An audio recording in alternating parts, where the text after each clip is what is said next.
first of all, could you just say what were the dates of the actual event? See, I'd like to clarify one thing first. In Markaz, there are events happening throughout the year. There are gatherings happening on a regular basis. At one point of time throughout the year, there are around 3 to 5,000 people always in Markaz. The event which we are talking about was from 13th March to 15th of March. Okay, so from the 13th to the 15th of Right. March. Okay, but generally there's like an inflow of... There is an inflow of about 100 to 1500 people on a regular basis, as well as the outflow on a regular basis. Okay, and does this include like foreign nationals? Foreign nationals are included, yeah. Okay. So, so first of all, the question is that, the Delhi government is now filing an FIR. So what would your first reactions be to that? See, my first reaction is this is a pandemic which is happening around the world. Markaz as an organization has been running for about 100 years now. People from foreign countries have been visiting here on a regular basis. There is another issue which is being raised regarding the visa violations. The government of India has full knowledge regarding the visas issued to these people. They have full knowledge regarding the functioning of the Markaz. So therefore, there are people coming here on a regular basis, yeah.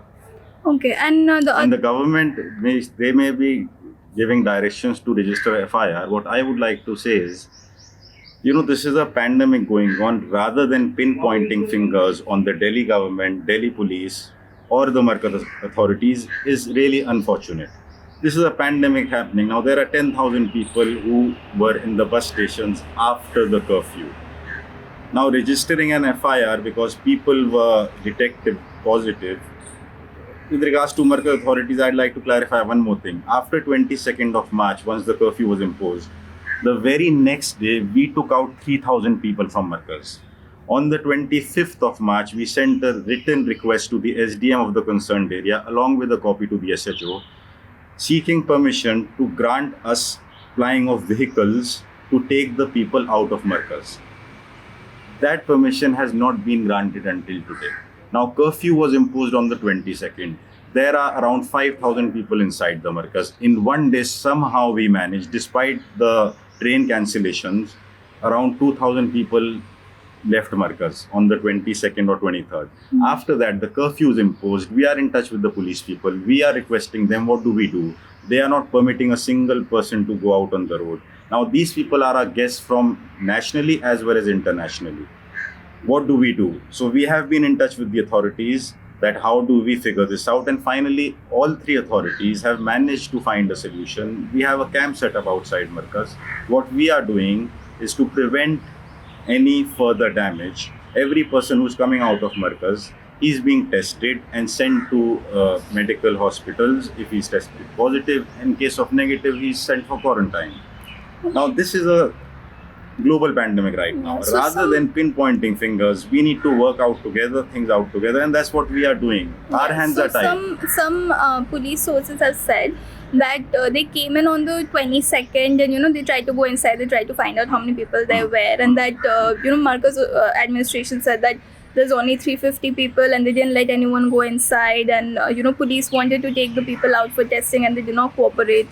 Police is well aware of the entire situation in Markaz. Markaz is not an organization which has been running for the past 1 week or 1 month or 2 months. So this gathering is happening for the first time. These gatherings are happening throughout the year for the past about 100 years. Police is aware of everything and they know everything, and we have sought their assistance. We have given all possible assistance to them. Now, saying that we did not let them inside is completely unfortunate. I don't want to point fingers at the police.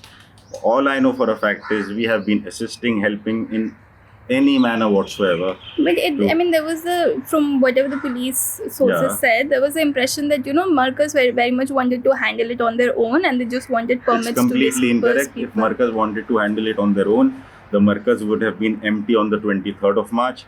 Out of 5,000, 2,500, 3,000 people were taken out of Markaz on the 23rd. After that, the curfew is here. We cannot handle the situation on our own. Markaz cannot handle the situation on our own. There's a curfew. All we could do is to abide by the regulations, the law. Curfew is imposed. We sought SDM's permission for vehicles, which has not been granted. And there are 2,000 people inside.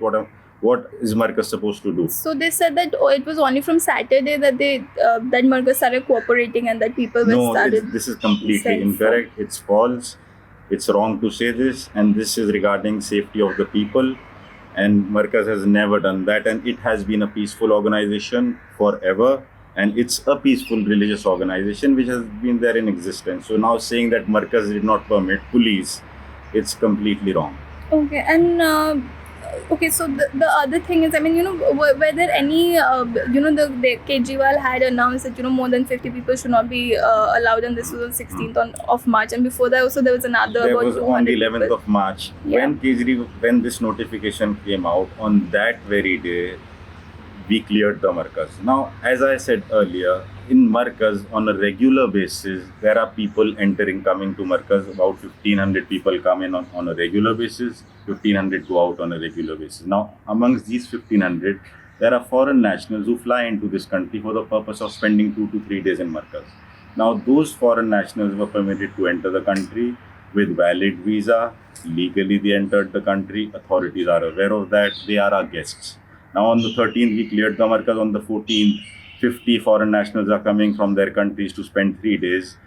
We, as an organization, which we invite people. We cannot tell people they are coming for the sole purpose of spending 2 days in Markaz. We can't tell them to get out of Markaz. Once they are here, we have to manage everything for them. So they stay in Markaz, 12 floors. So we had to take them in. At the same time, people are going out regularly as well and incoming regularly as well. So the notification, we were completely following that. But our hands are tied. It's unfortunate this has happened. There are marriages happening in the country where VIPs are attending. There are 10,000 people even after the curfew in the bus stations. There are other religious gatherings happening with some CMs I wouldn't want to name have done that. So it's unfortunate it has were happened. there any But you should not, no one should, come forward and blame the Markaz representatives for this. It's just unfortunate. The whole world is facing the problem. More than 1 lakh is happening in the United States of America. Who would you blame? Yeah, but were there any concerns because, so many foreign nationals are coming in and it's kind of like, a lot of people from outside are bringing coronavirus? They are bringing, so there's no second way to it. But you have to understand, they are coming inside the country through an airlines, through a valid visa. Government authorities are taking them inside the country. Now, if they come to Markaz, or they go to Taj Mahal, or they go to any other religious procession, or they come for a business trip, all these are foreign nationals. Now, just because, unfortunately, the positive cases have come up, it's the way it is. You can't blame Markaz. These people have entered the country with the approval of the government, not with the approval of Markaz. They have come for a purpose of spending 2 days and enlighten themselves, get closer to God. That's their idea, that's their purpose. So saying, we could do anything, I think the central government should do anything by stopping the flights and not letting any foreign nationals enter. Okay, and are there still foreigners in the area? I don't think so at this moment there are any foreigners, because we are in touch with embassies, with the police, with the SDMs, and I think they have been phased out, but I cannot clarify 100% the situation at this moment. But what I can clarify, that right now also we are phasing out. The tests are being conducted in the camps as we are talking, and there are buses, people are leaving here. Okay, and when was the last kind of for foreign national entry into Markaz? Foreign national entry into Markaz happens on a regular basis. There is no last or the second last date. As I said, it's a religious organization. People come here to purify themselves, to get closer to God, and it's from all around the world, including United States, England, France, all countries of Africa. This is a global organization, and we invite people. You come here, purify yourself, get closer to God. So they keep on coming. There is no date. If this wasn't there, they might be coming today as well. Now, if foreign flights are coming, they might be coming today as well. But we don't allow it today because this has happened. But it's not Markaz to be blamed at all.